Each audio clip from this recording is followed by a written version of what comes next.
Musim 2021 bisa dibilang isinya penuh sama duel Verstappen dan Hamilton, plus timnya Red Bull dan Mercedes. Padahal, hal seru dari musim 2021 kemarin gak cuma itu aja. Dan ini yang kita banyak lewat dan lupa, kalau ada banyak pembalap lain yang juga berebut poin. Dan salah satu yang paling criminally underrated adalah Carlos Sainz.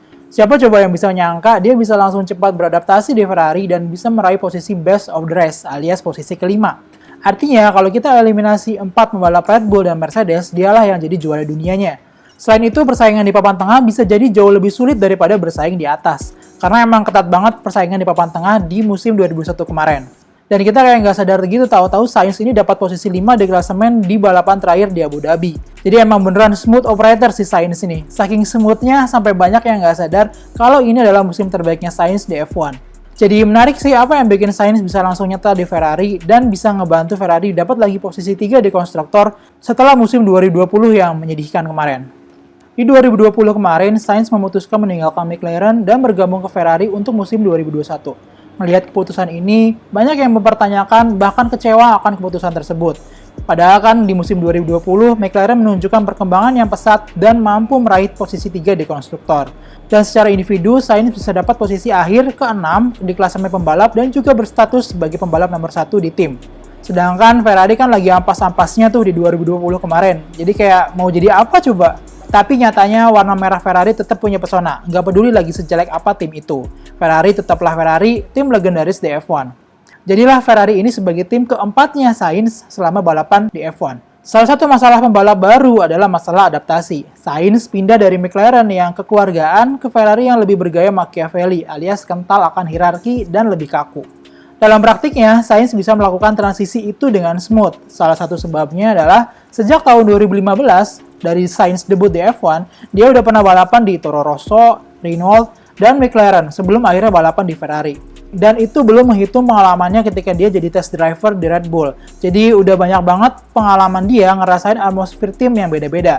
Gaya kekeluargaan Italia ala Toro Rosso udah pernah. Tim Prancis, Renault yang dikenal mudah nyalain driver dan boleh dibilang punya kultur yang kurang asik juga pernah. Di McLaren zaman Om Zac Brown yang friendly dan seru ya pernah juga. Intinya sih dia udah bisa ngeliat dan ngerasain berbagai macam kultur tim di F1 yang beragam. Hal ini sangat ngebantu dia bisa dengan cepat beradaptasi di Ferrari. Bahkan sebagai catatan, dia di Renault itu dia pindah di tengah musim ketika balapan masih tersisa 4 balapan lagi. Jadi udah nggak kaget lah dia pindah-pindah itu. Salah satu alasan kenapa Sainz juga gampang beradaptasi adalah ayahnya Sainz yang merupakan juara dunia rally ngebuat Sainz punya banyak akses ke berbagai jenis mobil balap. Sainz terbiasa untuk mencoba berbagai macam jenis mobil balap dan jadi gampang beradaptasi dengan beragam mobil yang beda karakternya. Dan tentu selain itu punya ayah yang pembalap juga ngebuat Sainz banyak dapat masukan dari ayahnya. Sainz terbukti bisa menyesuaikan dengan cepat setiap perubahan. Salah satu dasarnya adalah setiap tahun Sainz memiliki progres bagus di F1.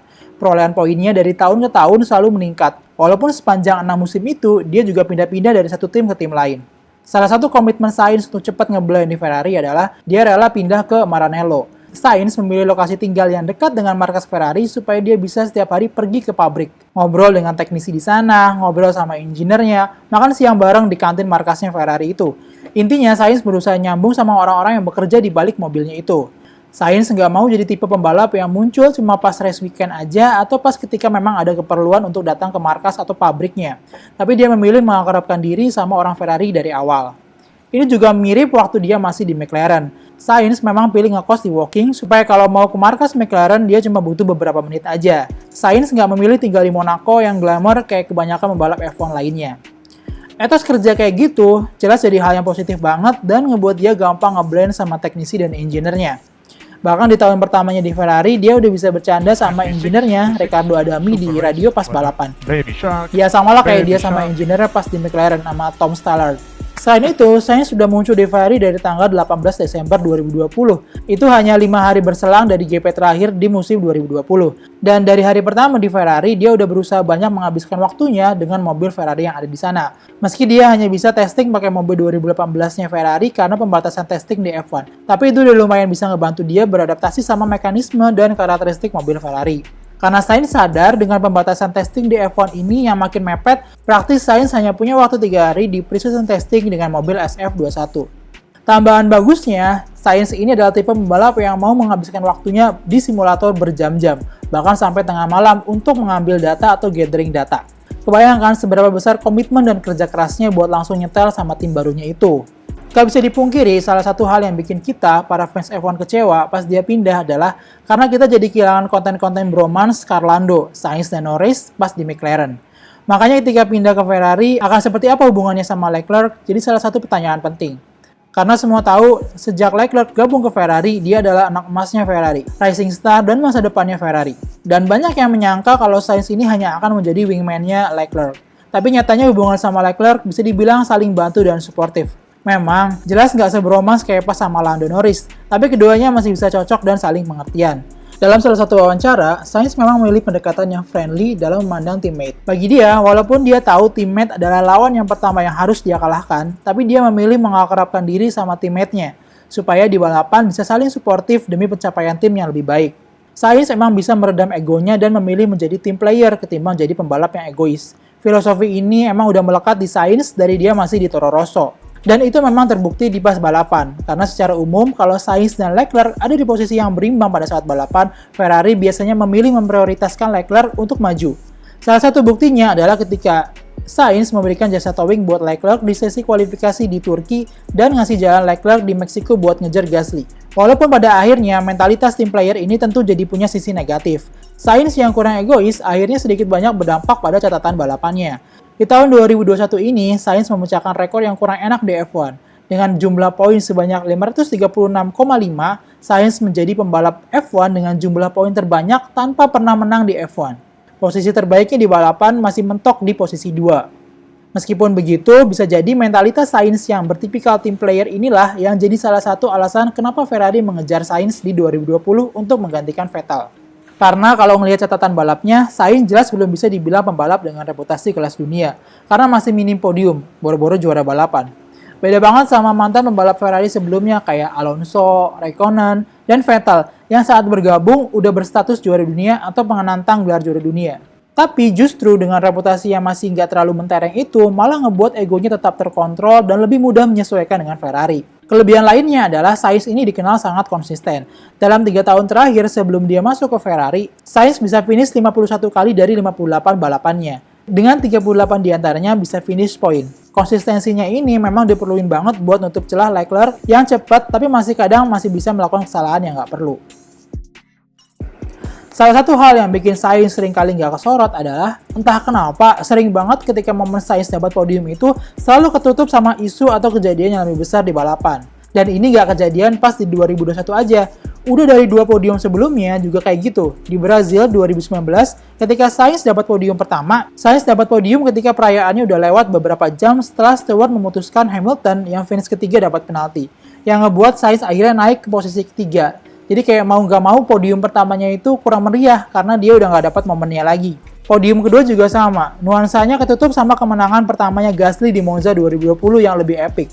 Jadi orang kayak nggak terlalu merhatiin sama Sainz di posisi 2 waktu itu. Dan berlanjut di musim 2021, sepanjang 2021 sebenarnya dia dapat 4 podium. Tapi kayak kita sering lupa kapan ya Sainz dapat podium. Raihan podium pertamanya Sainz di GP Monaco sebenarnya cukup diapresiasi, karena dia bisa podium di balapannya yang kelima bareng Ferrari. Tapi kemudian podium keduanya di GP Hungaria lagi-lagi Sainz nggak nongol di podium. Karena dia sebenarnya hanya dapat posisi keempat, dan dapat posisi ketiga itu setelah Vettel yang finish di posisi 2 di diskualifikasi. Jadilah orang nggak ingat kalau Sainz itu podium di Hungari. Kemudian Sainz dapat podium ketiganya di Sochi. Tapi sekali lagi, isunya ketutup sama Norris yang gagal juara karena kesalip Hamilton pas hujan di akhir balapan. Jadi kita lagi-lagi nggak ngeh kalau ada Sainz di podium. Dan di podium keempatnya di musim 2021, Sainz dapat podium itu di tengah huru-hara Verstappen dan Hamilton di GP Abu Dhabi kemarin. Jadi kayak di mana orang udah kayak nggak peduli siapa podium ketiganya. Dan nggak peduli juga kenapa tiba-tiba ada Sainz di situ. Ya pantas sih ya mau julukannya, smooth operator. Jadi Sainz ini kayak suka tiba-tiba ada di podium aja. Tapi jeleknya, Sainz ini jadi kayak kurang banget ke highlight sama media. Makanya jadi kayak underrated banget dan hampir kayak invisible prestasinya. Poin berikutnya adalah, meskipun di klasemen Sainz bisa dapat 2 peringkat yang lebih bagus daripada Leclerc, bukan berarti Sainz menang telak dari Leclerc. karena Leclerc terbukti bisa lebih cepat di sesi kualifikasi dengan head-to-head 13-9. Gak cuma itu, Leclerc juga bisa 2 kali dapat pole position. Ya memang sih, Leclerc dikenal kuat pas sesi kualifikasi. Salah satu buktinya kalau kita ngelihat datanya, Leclerc bisa dapat posisi start di 6,5 di grid sepanjang musim 2021. Sedangkan Sainz hanya bisa dapat rataan 8,2 di hasil kualifikasinya. Lumayan jauh kan bedanya? Ini jelas masih jadi PR buat Sainz untuk meningkatkan kecepatannya di sesi kualifikasi. Ditambah memang kalau ngelihat sejarah head-to-head kualifikasinya Sainz sama rekan timnya, udah dari musim 2018 dia selalu kalah head-to-head sama rekannya. Baik itu dengan Nico Hülkenberg pas di Renault dan Lando Norris di McLaren. Tapi bagusnya, Sainz bisa mengompensasi kecepatannya yang kurang di kualifikasinya itu dengan race pace yang jauh lebih baik. Sepanjang musim 2021, rataan posisi Sainz pas balapan ada di posisi 6,67, sedangkan Leclerc ada di posisi 6,24. Walaupun masih sedikit kalah dari Leclerc, tapi marginnya nggak terlalu jauh kalau dibandingkan sama hasil kualifikasinya. Karena memang Leclerc punya raw speed yang lebih bagus daripada Sainz. Selama musim 2021, Leclerc juga punya catatan fastest lap yang lebih baik daripada Sainz. Dari 21 balapan, Leclerc bisa 12 kali lebih cepat dari Sainz soal catatan waktu fastest lap-nya. Jadi kalau bicara kecepatan, Sainz sebenarnya masih kalah dari Leclerc, baik itu di sesi kualifikasi ataupun pas balapan. Cuma aja Leclerc ini punya kelemahan soal konsistensi. Di 2021, Leclerc jadi pembalap ke-19 yang paling gak konsisten kalau bicara rataan finishnya. Meskipun rataan finishnya ada di angka 6,53, tapi dia punya standar deviasi paling gede, yaitu sekitar 3,69. Artinya kurang konsisten hasilnya sepanjang musim. Sedangkan Sainz ada di posisi 5 soal konsistensi hasil di musim ini, dengan standar deviasi di 2,37. Artinya, sebaran posisi finishnya Sainz selama musim 2021 ini bisa dibilang stabil dan konsisten banget. Udah gitu, Sainz punya completion rate paling tinggi dibandingkan pembalap lain di 2021. Sainz bisa menyelesaikan 1294 dari 1297 lap yang diselesaikan di musim ini. Artinya cuma kurang 3 lap. Itu juga bukan karena dia gagal finish, tapi karena dia finish dengan posisi ke-overlap. Jadi nggak bisa menyelesaikan total lapnya. Ini adalah hasil yang luar biasa konsisten. Ini juga yang ngebuat Sainz bisa menempel poin perolehannya Leclerc sepanjang musim. Karena sebenarnya kalau bicara head-to-head raihan poin di klasemen, Leclerc hampir selalu unggul poinnya dari Sainz. Sainz cuma bisa unggul dengan Leclerc itu di 5 pekan sepanjang musim. Dan diantaranya adalah hasil podium Sainz di balapan terakhir di Abu Dhabi yang poinnya ngebuat dia bisa langsung melompati poinnya Leclerc dan Lando Norris di klasemen. Jadi meskipun di klasemen Sainz ini unggul, tapi sebenarnya nggak bisa dibilang Sainz menang telak juga dari Leclerc. Masih banyak banget ruang yang bisa diimprove dari Sainz, terutama di kecepatan satu lap seperti di sesi kualifikasi dan race pace. Walaupun begitu, tetap aja melawan Leclerc yang udah 3 musim di Ferrari dengan hasil yang seperti ini, jelas jadi hasil yang memuaskan buat Sainz dan Ferrari. Pada akhirnya, Sainz menunjukkan keputusan yang ia buat untuk pindah ke Ferrari bukan sesuatu yang menghancurkan karirnya, melainkan bisa jadi awal dari kesuksesan karirnya di masa depan. Dengan catatan bagus ini, bisa jadi di musim berikut, Sainz akan ada di puncak podium. Dan dengan bagusnya Carlos Sainz di musim pertamanya, ini sedikit banyak pasti bikin bingung Om Binotto mau ngedorong siapa nih buat musim 2022. Karena kayaknya Ferrari punya siklus pembalap yang baru masuk malah bisa dapat hasil yang lebih bagus dari pembalap yang udah ada. Kayak sebelumnya Vettel yang baru pindah ngalahin Raikkonen di 2015, kemudian Vettel dikalahkan Leclerc yang baru masuk di 2019, dan sekarang posisinya juga sama. Leclerc kalah sama pembalap barunya Carlos Sainz. Kayak gitu aja terus. Tapi apapun itu, hasil Ferrari yang jauh meningkat tajam plus reliabilitas yang luar biasa dari Ferrari di musim 2021 kemarin ini jadi kabar baik buat tifosi. Apalagi mereka punya 2 pembalap yang sama-sama masih haus gelar. Jadi, gimana menurut lu Ferrari di 2022 besok? Dan seperti biasa, kalau ada masukan dan saran bisa langsung komen di kolom komentar.